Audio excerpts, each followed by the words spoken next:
Welcome to my class. My name is Yim Jeff. At first, may I ask a question? And did anybody learn Tibetan before? Never. A little bit. A little bit. No. No. Yes. I think except Tracy and Kelty, for others, it must be the first time to touch Tibetan language. So okay, now let me give a basic introduction on Tibetan language. And the Tibetan language belongs to Tibetan Brahmin subfamily of the Sino-Tibetan language of family of languages. It is main language of about 5 million people living in Tibetan and parts of Nepal, India, Bhutan, as well as other some Tibetan communities over the world. The Tibetan language is divided into spoken and literary. We call it Yikki and Kakki in Tibetan. The spoken language is everyday language, and it is influenced by local dialects and customs. There are 3 main dialects in Tibetan. They are Central Tibetan dialect, Kham dialect, and Amdo dialect, which come from 3 different provinces in Tibet. It can even be a little difficult for Tibetans to understand each other sometimes if they don't come from the same area or they don't know literary Tibetan very well. So the literary Tibetan, on the other hand, is the same everywhere.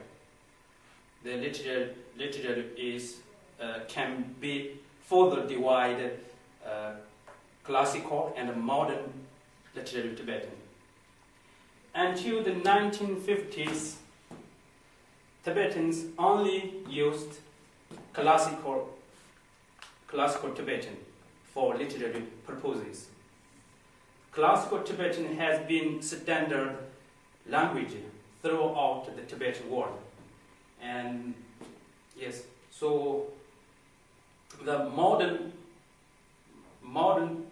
literary Tibetan is directly derived from classical Tibetan language.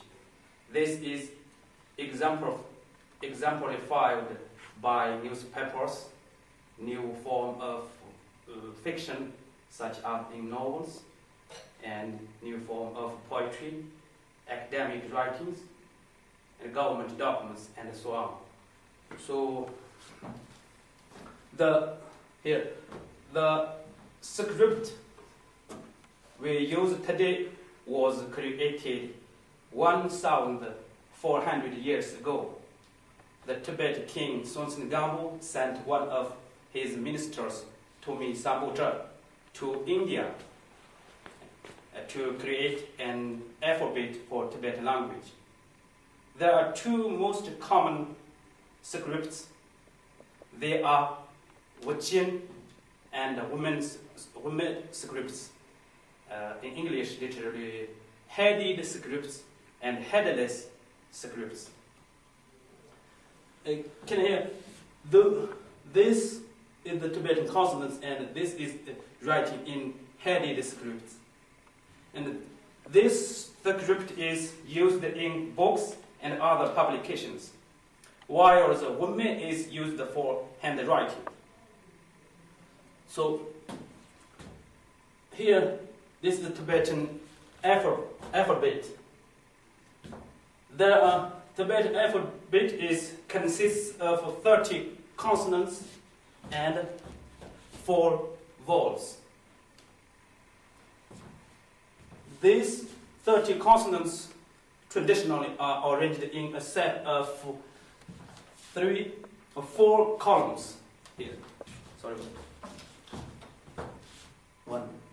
4 columns and 8 rows. 8 rows. There are a great deal of logic in way the matrix is structured. For instance, here, first roll, ga, ka, ga, nga, the sound mid in the throat. And the second roll, ja, cha, ja, nya, the sound mid in the roof of the mouth.